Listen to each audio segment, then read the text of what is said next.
Sudeep sir ಅಂದ್ರೇನೆ ಒಂದು ಅವ್ರ ಹತ್ರ ವೈಬ್ಸೇ ಬೇರೆ ಇರುತ್ತೆ ಮ್ಯಾಮ್. ತುಂಬಾ ಎನರ್ಜೆಟಿಕ್ ಆಗಿ ಓಡಾಡ್ತಿರ್ತಾರೆ, ತುಂಬಾನೇ ಎಕ್ಸೈಟಿಂಗ್ ಆಗಿರ್ತಾರೆ. ಕ್ಷಣ ಮಾತ್ರವೂ ಅವನು ಅತ್ತಾಗ ಯಾವ ತಾಯಿ ಅವನ ಕಣ್ಣೀರು ಒರೆಸಿದಳು ಎಂದು.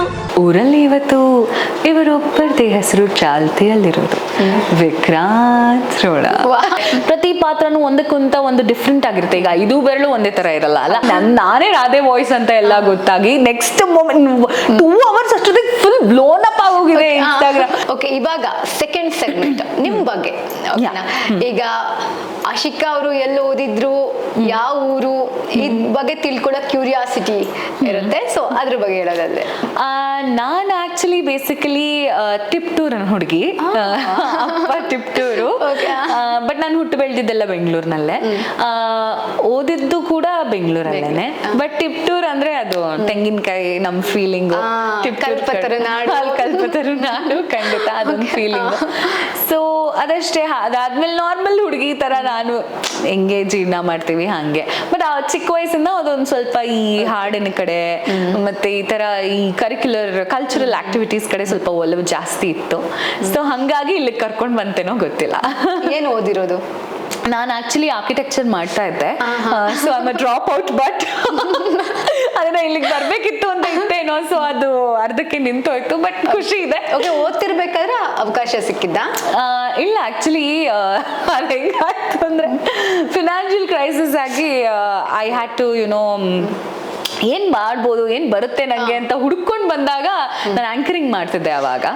ಸೊ ಹಂಗಾಗಿ ಜರ್ನಿ ಶುರುವಾಯ್ತು. And yeah, it's going good. Okay, anchoring ಮಾಡ್ತೀರಾ, ಸಿಂಗಿಂಗ್ ಮಾಡ್ತೀರಾ, ಆಕ್ಟಿಂಗ್ ಮಾಡ್ತೀರಾ, ವಾಯ್ಸ್ ಓವರ್ ಕೊಡ್ತೀರಾ, ಇನ್ನು ಏನ್ ಮಾಡ್ಬೇಕು ಅಂತ ಬಾಕಿ ಇದೆ? ಇಲ್ಲ ಮ್ಯಾಮ್, ನಿಜವಾಗ್ಲು ಅದೆಲ್ಲ ತುಂಬಾ ಇಷ್ಟು ಬಟ್ ಇನ್ನು ತುಂಬಾ ಕಲಿಯೋದಿದೆ, ತುಂಬಾ ಸಾಕಷ್ಟು ಕಲಿಬೇಕು. ಅಂದ್ರೆ ಪ್ರತಿಯೊಂದು ನೀವು ಯಾವ್ದೇ ವಿಷಯ ತಗೊಳ್ಳಿ ಅದ್ರಲ್ಲಿ ಅದೇ ಒಂದು ಸಮುದ್ರನೇ ಇರುತ್ತೆ. ನಾವು ಅದ್ರಲ್ಲಿ ಒಂದು ಹನಿ ಆಗಿರಲ್ಲ. ಸೊ ಇನ್ನು ತುಂಬಾ ಕಲಿಬೇಕು. ಓಕೆ, ಇವಾಗ ಸಿನಿಮಾ ಇಂಡಸ್ಟ್ರಿಗೆ ನೀವು ಹೇಗ್ ಬಂದಿದ್ದು? ಈಗ ಡಬ್ಬಿಂಗು, ವಾಯ್ಸು, ಇದು ಹೇಗೆ ಅಂತ? ಆಕ್ಚುಲಿ ನಾನು ಆಂಕರಿಂಗ್ ಮಾಡ್ತಾ ಇದ್ದೆ. ಸೊ ಅವಾಗ ಶೋಸ್ ನನಗೆ ಸಿನಿಮಾ ಆಡಿಯೋ ರಿಲೀಸಸ್ ಆಗಿರ್ಬೋದು, ಪ್ರೆಸ್ ಮೀಟ್ಗಳಾಗಿರ್ಬೋದು, ಅದನ್ನೆಲ್ಲ ಹೋಸ್ಟ್ ಮಾಡ್ತಿದ್ದೆ. ಕಾರ್ಪೊರೇಟ್ ಈವೆಂಟ್ಸ್ ಮಾಡ್ತಿದ್ದೆ. ಅಲ್ಲಿ ಕೆಲವರು ಆಕ್ಚುಲಿ ಗುರುತಿಸೋರು, ಆಕ್ಟ್ ಮಾಡ್ತೀರಾ ಏನು ಹಂಗೆ ಹಿಂಗೆ ಅಂತ. ಸೊ ಒನ್ ಟೈಮ್ ಅಲ್ಲಿ ಕವಚ ಸಿನಿಮಾಗೆ ನಾನು ಆಕ್ಟ್ ಮಾಡ್ಬೇಕಾಗಿತ್ತು. ಹೌದು, ಶಿವಣ್ಣ ಅವ್ರ ಜೊತೆ. ಸೊ ಅದು ಕಾರಣಾಂತರಗಳಿಂದ ಆಕ್ಟ್ ಮಾಡಕ್ ಆಗ್ಲಿಲ್ಲ. ಆ ಆಕ್ಟ್ ಮಾಡದೇ ಇದ್ದಿದ್ ಕಾರಣ ಅದೇ ಪಾತ್ರಕ್ಕೆ, ಹೀರೋಯಿನ್ ಪಾತ್ರಕ್ಕೆ ನಾನು ವಾಯ್ಸ್ ಅನ್ನ ಕೊಡ್ಬೇಕಾಯ್ತು. So assistant director sir contact ಮಾಡಿ, ವಾಯ್ಸ್ ಚೆನ್ನಾಗಿದೆ, ಯಾಕೆ ನೀವು ವಾಯ್ಸ್ ಕೊಡಬಾರ್ದು ಅಂತ ಹೇಳಿ ಇದು ಮಾಡಿದ್ರು. ಅದಕ್ಕೂ ಮೊದಲು ನಾನು ವಾಯ್ಸ್ ಡಬ್ಬಿಂಗ್ ಅನ್ನೋದು ಒಂದು ಇದಿರುತ್ತೆ ಅಂತ ಹೇಳಿ ಎಲ್ಲೋ ಹೋಟೆಲ್ ಅಲ್ಲಿ ನಾನು ಏನೋ ಮಾತಾಡ್ತಿರ್ಬೇಕಾದ್ರೆ ಯಾರೋ ಕಂಡು ಹಿಡಿದು ನೀವ್ ಯಾಕೆ ವಾಯ್ಸ್ ಕೊಡಬಾರ್ದು ಅಂತ ಹೇಳಿ ಕರ್ಕೊಂಡು ಹೋದ್ರು. ಅಜಯ್ ಯೋಗಿ ಅಂತ ಅವ್ರ ಹೆಸರು. ಸೊ ಅಲ್ಲಾದ್ಮೇಲೆ ಕವಚ ಇಂದ ಮೇನ್ ಸ್ಟ್ರೀಮ್ ಡಬ್ಬಿಂಗ್ ನಂಗೆ ಶುರುವಾಗಿತ್ತು. ಸೊ ಅಲ್ಲಿ ಕೇಳಿಸ್ಕೊಂಡ್ರು, ಅವ್ರಿಗೆ ತುಂಬಾ ಇಷ್ಟ ಆಗೋಯ್ತು ಕೆಲಸ. ಅಂಡ್ ಅಲ್ಲಿಂದ ಒಂದು ಸ್ಟುಡಿಯೋಗೆ ಹಂಗೆ ಇದಾಯ್ತು. ಬಟ್ ಆಮೇಲೆ ಮಧ್ಯ ಕೋವಿಡ್ ಬಂದ್ಬಿಡ್ತು. 1-2 ಸಿನಿಮಾ ಮಾಡಿದೆ, ಅಷ್ಟು ಕೋವಿಡ್ ಸ್ಟಾರ್ಟ್ ಆಯ್ತು. ಅದಾದ್ಮೇಲೆ ಬಂದಿದ್ದು ರಾಧಾಕೃಷ್ಣ. ರಾಧಾಕೃಷ್ಣ ಅದು ಥರ್ಡ್ ಸೆಗ್ಮೆಂಟ್. ಇವಾಗ ಸೆಕೆಂಡ್ ಸೆಗ್ಮೆಂಟ್. ಓಕೆನಾ, ಇವಾಗ ವಾಯ್ಸ್ ಕೊಡೋದು ನಿಮ್ ಪ್ರಕಾರ ಈಸಿನಾ ಕಷ್ಟನಾ? ಅದೇನು ಅಂತಾರಲ್ಲ ಮ್ಯಾಮ್, ಶುರು ಆಗುವ ಕಷ್ಟ ಅನ್ಸುತ್ತೆ, ಇವಾಗ ಸುಲಭ ಅನ್ಸುತ್ತೆ. ಬಟ್ ಆದ್ರೂ ಪ್ರತಿಯೊಂದು ಕ್ಯಾರೆಕ್ಟರ್ ಅಲ್ಲೂ ಅದರದ್ದೇ ಆದಂತ ಚಾಲೆಂಜಸ್ ಅಂತೂ ಇದ್ದೇ ಇರುತ್ತೆ. ಬಿಕಾಸ್ ಎಲ್ಲಾ ಪಾತ್ರದಲ್ಲೂ ಏನೋ ಒಂದು ಯುನೀಕ್ನೆಸ್ ಇರುತ್ತೆ. ಪ್ರತಿ ಪಾತ್ರನೂ ಒಂದಕ್ಕಿಂತ ಒಂದು ಡಿಫ್ರೆಂಟ್ ಆಗಿರುತ್ತೆ. ಈಗ 5 ಬೆರಳು ಒಂದೇ ತರ ಇರಲ್ಲ ಅಲ್ಲ. ಸೊ ಪ್ರತಿಯೊಂದು ನಟಿಯಲ್ಲೂ ಆ ಒಂದು ನಟಿಯಲ್ಲಿ ಒಂದು ಕ್ಯೂಟ್ನೆಸ್ ಇರುತ್ತೆ, ಇನ್ನೊಂದು ನಟಿಯಲ್ಲಿ ಒಂದು ಗಾಂಭೀರ್ಯ ಇರುತ್ತೆ, ಇನ್ನೊಂದು ನಟಿಯಲ್ಲಿ ಒಂದು ಎಮೋಷನಲ್ ಸೈಡ್ ಇರುತ್ತೆ.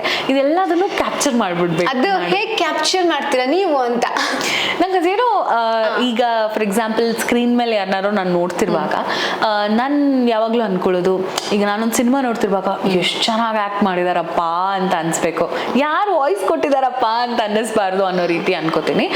ಸೊ ಬೇಸಿಕಲಿ ಈಗ ಅವ್ರು ಆಕ್ಟ್ ಮಾಡ್ತಿರುವಾಗ voice will be a major medium. So theatre ಅಲ್ಲಿ ನೀವು ನೋಡ್ಬೇಕಾದ್ರೆ ಫಸ್ಟ್ ಸಡನ್ ಆಗಿ ಇಟ್ಟಾಗೋದು ವಾಯ್ಸ್. ಸೊ ಅದ್ ನನಗೆ ಯಾವಾಗ್ಲೂ ತಲೆಯಲ್ಲಿ ಕೊರಿತಾ ಇರುತ್ತೆ.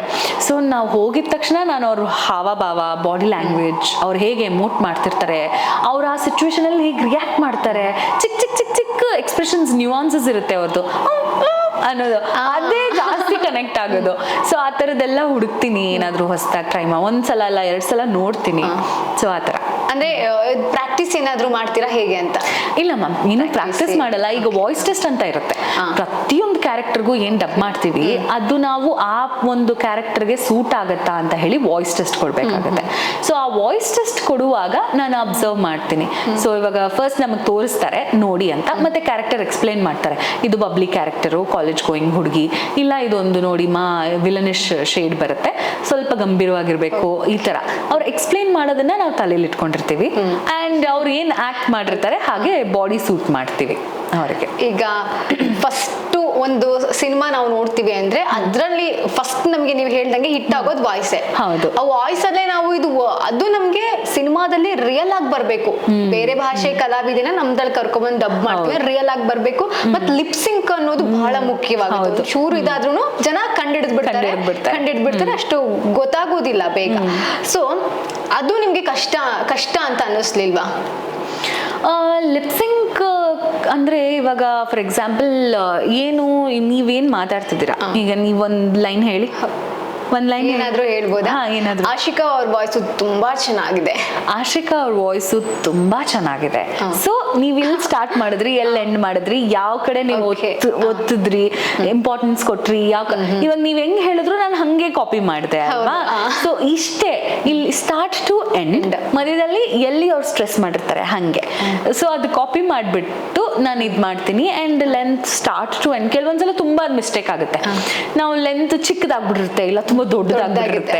ಸೊ ಅದನ್ನ ಸಿಂಕ್ ಮಾಡ್ತಾರೆ, ಅವಾಗ ಅದು ರೀಟೇಕ್ಸ್ ತಗೋತೀವಿ ಮತ್ತೆ ಮತ್ತೆ. ಓಕೆ, ಬಟ್ ನಿಮ್ ವಾಯ್ಸ್ ನ ಕೇಳಿಸ್ಕೊಳಕ್ ಮಾತ್ರ ತುಂಬಾ ಚೆನ್ನಾಗಿದೆ. ಆದ್ರೂ ನಾನು ಥರ್ಡ್ ಸೆಗ್ಮೆಂಟ್ ಬರ್ತೀನಲ್ಲ, ಅವಾಗ ಅದಂತೂ ಇನ್ನೂ ಬ್ಯೂಟಿಫುಲ್ ಆಗಿದೆ. ಅದು ಫೇವರೇಟ್ ಸೆಗ್ಮೆಂಟ್. ಇವಾಗ ಪರದೆ ಮೇಲಿರೋರ್ನ ಗುರ್ತಿಸೋದು ಆರಾಮು. ನನ್ ಫೇವ್ರೆಟ್ ಹೀರೋಪ್ಪ, ನನ್ ಫೇವ್ರೆಟ್ ಹೀರೋಯಿನ್ ಅಪ್ಪ ಅಂತ ಹೇಳ್ತೀವಿ. ಬಟ್ ಅದು ಹಿಂದೆ ಇರೋರ್ನ ಸ್ವಲ್ಪ ಕಷ್ಟ ಗುರ್ತಿಸೋದು. ಬಟ್ ಆಶಿಕಾ ಅವ್ರನ್ನ ವಾಯ್ಸ್ ಇಂದಾನೇ ಜನ ಗುರ್ತಿಸಿದ್ದಾರೆ. ಮಹಾನಟಿಗೆ ಬರೋಕ್ಕಿಂತ ಮುಂಚೆ ವಾಯ್ಸ್ ಇಂದಾನೇ ನೀವು ಫೇಮಸ್ ಆದ್ರಿ. ಸೊ ಎಷ್ಟು ಖುಷಿ ಇದೆ ಜರ್ನಿನಲ್ಲಿ? ಮ್ಯಾಮ್ ಅದೇ ನಾನು ಆಕ್ಚುಲಿ ಮೇಜರ್ ಇದಕ್ಕೆ ಟರ್ನ್ ಓವರ್ ಕೊಟ್ಟಿದ್ದೆ ರಾಧಾಕೃಷ್ಣ ಅಂತ ನಾನು ಹೇಳ್ತೀನಿ. ಬಿಕಾಸ್ ಆ ಒಂದು ಟೈಮಲ್ಲಿ ಎಷ್ಟು ಜನ ಧ್ವನಿ ಕಲಾವಿದರನ್ನ ಕಂಡು ಹಿಡಿದಿದ್ದಾರೆ. ಲೈಕ್ ಮಹಾಭಾರತ ಆಗಿರ್ಬೋದು, ರಾಧಾಕೃಷ್ಣ ಆಗಿರ್ಬೋದು, ಇವೆಲ್ಲ ತುಂಬಾ ಹತ್ರವಾದಂತ ಸೀರಿಯಲ್ಗಳು ಆ ಟೈಮಲ್ಲಿ, ಕೋವಿಡ್ ಟೈಮ್. ಸೊ ತುಂಬಾ ಜನರಿಗೆ ಕನೆಕ್ಟ್ ಆಯ್ತು. ಅಂಡ್ ಕನೆಕ್ಟ್ ಆದಾಗ ಇದು ಹಿಂದಿ ಸೀರಿಯಲ್ ಅಂತ ಗೊತ್ತಿದ್ದವರು ಕನ್ನಡದಲ್ಲಿ ಯಾರು ಕೊಡ್ತಿರ್ಬೋದು ಅನ್ನೋ ಒಂದು ಯೋಚನೆ ಬಂದಾಗ ಇದೆಲ್ಲ ಶುರುವಾಯಿತು. And Instagram, social media and digital ಮಾಧ್ಯಮ is very very strong. So ಇದರಿಂದ ನಾವು ಜನರಿಗೆ ಬಹಳ ಹತ್ರ ಆಗೋಕೆ ಒಂದು ಚಾನ್ಸ್ ಸಿಕ್ತು. ಬೇಸಿಕ್ಲಿ ಏನಾಯ್ತು ಅಂದ್ರೆ ನಾನೇ ಒಂದ್ ಕಡೆ ಶುರು ಮಾಡಿದೆ ಅಂತ ಅನ್ಕೋತೀನಿ. ಆಕ್ಚುಲಿ ಈ ರಾಧಾಕೃಷ್ಣ ಅದು ಸ್ನಿಪೆಟ್ಸ್ ಅನ್ನ ಎಲ್ಲಾ ಪೇಜ್ಗಳಲ್ಲಿ ಫ್ಯಾನ್ ಪೇಜಸ್ ಸ್ಟಾರ್ಟ್ ಮಾಡಿದ್ರು. Very thankful to those fan pages. Actually ಅವ್ರ ಫ್ಯಾನ್ ಪೇಜಲ್ಲಿ ಹಾಕೋರು ನನ್ನ ನಿಪುಣ್ ಅಂತ ಕೃಷ್ಣನ್ಗೆ ಡಬ್ ಮಾಡಿದವರು. ಅವ್ರ ವಾಯ್ಸ್ ನಾನು ಕೃಷ್ಣವಾಣಿ ಫುಲ್ ಫೇಮಸ್ ಆಗಿತ್ತು ಆಗ. ಸೊ ಅವ್ರನ್ನ ಟ್ಯಾಗ್ ಮಾಡಿ ನಿಪುಣ್ ಸರ್ ನಿಮ್ ವಾಯ್ಸ್ ತುಂಬಾ ಚೆನ್ನಾಗಿದೆ ಅಂತ ಟ್ಯಾಗ್ ಮಾಡ್ಬಿಟ್ಟಿದ್ದೆ.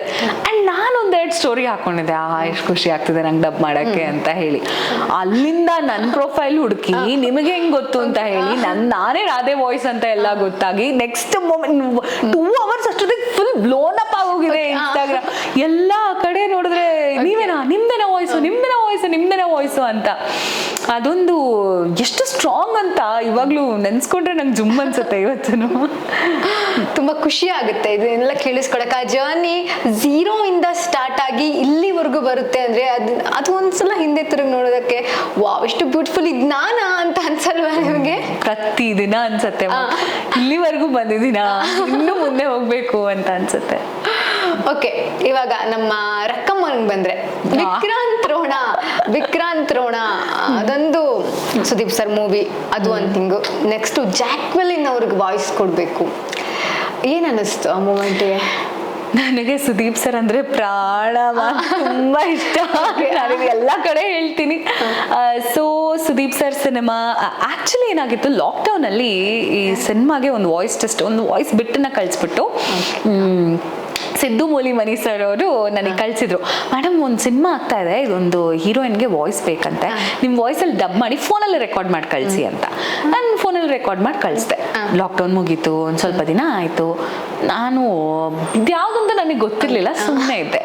ಸರಿ ಲಾಕ್ಡೌನ್ ಮುಗೀತು, ಎಷ್ಟೋ ದಿನ ಆಯಿತು, ಒಂದು ಐ ಥಿಂಕ್ ಹತ್ತಿರ 1 year ಗ್ಯಾಪ್ ಅಂದ್ಕೊಳ್ಳಿ. ಅದಾದಮೇಲೆ ಬಕೇಶ್ ಸರ್ ಅಂತ ಇಂಜಿನಿಯರು ಅವ್ರು ಫೋನ್ ಮಾಡಿದ್ರು, ಆಶಿಕಾ ಅವರೇ ಹಿಂಗೊಂದು ವಾಯ್ಸಿಗೆ ಹಿಂಗೊಂದು ಹೀರೋಯಿನ್ಗೆ ಒಂದು ವಾಯ್ಸ್ ಬೇಕು, ಪ್ಲೀಸ್ ಬನ್ನಿ, ಸೆಟ್ ಆದರೆ ಹಂಗೆ ಡಬ್ಬಿಂಗ್ ಮುಗಿಸ್ಬಿಡೋಣ ಅಂತ.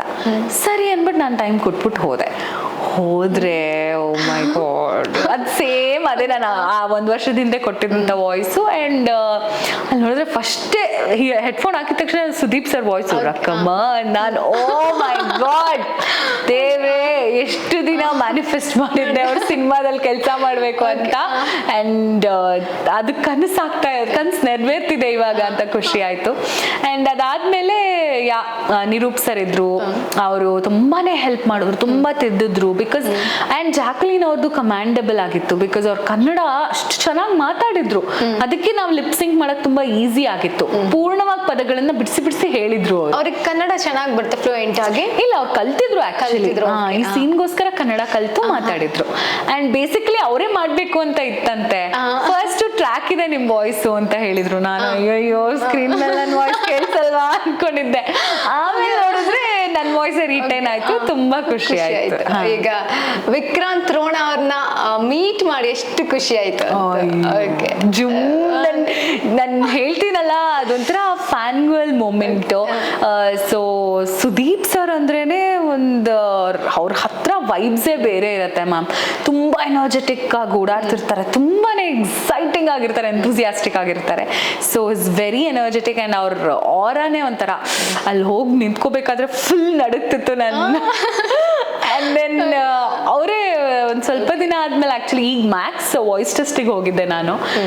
ಅವಾಗ ಮನೆಯಲ್ಲೇ ಸಿಕ್ಕಿದ್ರು, ಅವರೇನೆ ಆಶಿಕಾ ಅಲ್ವಾ ಹಾಯ್ ಅಂದ್ರು. ನಾನು ಸರ್ ನನ್ನ ಹೆಸರು ನೆನಪಿದ್ಯಾ ನಿಮ್ಗೆ? ವೆರಿ ಸ್ವೀಟ್ ಪರ್ಸನ್ ಮ್ಯಾಮ್, ತುಂಬಾ ಖುಷಿಯಾಗಿ ಹೆಲ್ಪ್ ಮಾಡಿದ್ರು, ಇನ್ನೂ ಸಪೋರ್ಟ್ ಮಾಡಿದ್ರು, ಕಂಗ್ರ್ಯಾಚುಲೇಟ್ ಮಾಡಿದ್ರು. ತುಂಬಾ ಚೆನ್ನಾಗಿ ಬಂದಿದೆ ಕೆಲಸ ಅಂತ ಹೇಳಿದ್ರು. ನಾನಂತೂ ಆ ದಿನ ಲೈಫ್ ಪೂರ್ತಿ ಮರೆಯಲ್ಲ. ಸುದೀಪ್ ಸರ್ನ ನಾರ್ಮಲ್ ಆಗಿ ನಾವೆಲ್ಲ ಸುದೀಪ್ ಸರ್ನ ನೋಡಿದ್ರೆ ಸುದೀಪ್ ಸರ್ ನೋಡಿದ್ವಿ ಅಂತ ಅಂತೀವಿ. ಜಸ್ಟ್ ಅವ್ನ ಹಿಂಗ್ ಟಚ್ ಮಾಡಿದ್ರೆ ಸುದೀಪ್ ಸರ್ ನಾನ್ ಟಚ್ ಮಾಡೋಣ ಸರಿ 1 ತಿಂಗಳು ಸ್ನಾನ ನಾನಷ್ಟೇ. ಅವ್ರೊಂದ್ಸಲ ಹ್ಯಾಂಡ್ ಚೆಕ್ ಮಾಡಿದ್ರು ಬಿಗ್ ಬಾಸ್ ಟೈಮಲ್ಲಿ. ಯಾವಾಗ್ಲೂ ನನ್ನ ಕೈಯೇ ತೊಳೆಯೋದ್ ಬೇಡ, ಹೀಗೆಲ್ಲ ಇರ್ಬೇಕಾದ್ರೆ ನೀವು ಸುದೀಪ್ ಸರ್ ಜೊತೆಗೆ ವಾಯ್ಸ್ ಡಬ್ ಮಾಡಿದ್ದಾಗಿರ್ಬೋದು, ಅವ್ರ ಹೀರೋಯಿನ್ ವಾಯ್ಸ್ ಕೊಟ್ಟಿದ್ದೀರಾ ಅಂತಂದಾಗ ಅದನ್ನ ನೆನ್ಪು ಮಾಡ್ಕೊಂಡ್ರೆ ನಾನು ಕೊಟ್ಟಿದ್ ನಾನು ಸುದೀಪ್ ಸರ್ಗೆ ಲೈಕ್ ಹೇಗೆ ಅನ್ಸುತ್ತೆ? ಅದು ಮ್ಯಾಮ್ ನಿಜ ಕನಸು ನನ್ಸಾದಾಗ ಆಗೋ ಫೀಲಿಂಗ್ ಇದೆಯಲ್ಲ, ಅದೇ ಒಂಥರ ಯಾವುದೋ ಒಂದು ಬೇರೆ ಲೋಕದಲ್ಲೇ ನಾನು ಇದ್ದೆ ಅನ್ನೋ ಫೀಲ್. ಅದನ್ನ ನಾನು ಎಕ್ಸ್ಪ್ಲೈನ್ ಮಾಡೋಕೆ ನನ್ನ ಹತ್ರ ವರ್ಡ್ಸ್ ಇಲ್ಲ. It's one of the best feeling. ನಾನು ಅಂದರೆ ಆ ದೇವ್ರಿಗೆ ಥ್ಯಾಂಕ್ಸ್ ಹೇಳ್ಬೇಕಷ್ಟೇ. ನಾನು ಭಾಳ ಆಸೆಯಿಂದ ಕಾಯ್ತಿದ್ದೆ, ಯಾವಾಗಪ್ಪ ಒಂದು ಅವಕಾಶ ಕೊಡ್ತೀಯಾ ನನಗೆ ಸುದೀಪ್ ಸರ್ ಸಿನಿಮಾದಲ್ಲಿ ಕೆಲಸ ಮಾಡೋಕ್ಕೆ ಅಂತ. ಸೊ ಆ ಒಂದು ಅವಕಾಶ ಸಿಕ್ತು ನನಗೆ. ಓಕೆ, ಸುದೀಪ್ ಸರ್ ಯಾಕೆ ಇಷ್ಟ ಅಂತ? ಅವ್ರನ್ನ ಕ್ಯಾರಿ ಮಾಡೋ ರೀತಿ ತುಂಬಾ ಇಷ್ಟ ಆಗತ್ತೆ ನನಗೆ. ಆ್ಯಂಡ್ ತುಂಬಾನೇ ಡಿಗ್ನಿಫೈಡ್ ಆಗಿರ್ತಾರೆ, ತುಂಬಾ ವೆಲ್ ಬಿಹೇವ್, ಅವ್ರು ಕ್ಯಾರಿ ಮಾಡಬೇಕಾದ್ರೆ ಒಂದು ನೋಡಿದ್ರೇನೆ ನಿಮ್ಗೆ ಅದೊಂದು ವಾವ್ ಅಂತ ಅನ್ಸುತ್ತೆ ಅದು. ಆ್ಯಂಡ್ ನನ್ಗೆ ಎಲ್ಲರೂ ಇಷ್ಟ, ಎಲ್ಲ ಆಕ್ಟರ್ಸು ಇಷ್ಟ. ಬಟ್ ಸ್ವಲ್ಪ ಸುದೀಪ್ ಸರ್ ಅಂದ್ರೆ ಒಂಚೂರು ಹೆಚ್ಚು ಅಭಿಮಾನ, ಗೌರವ, ಪ್ರೀತಿ.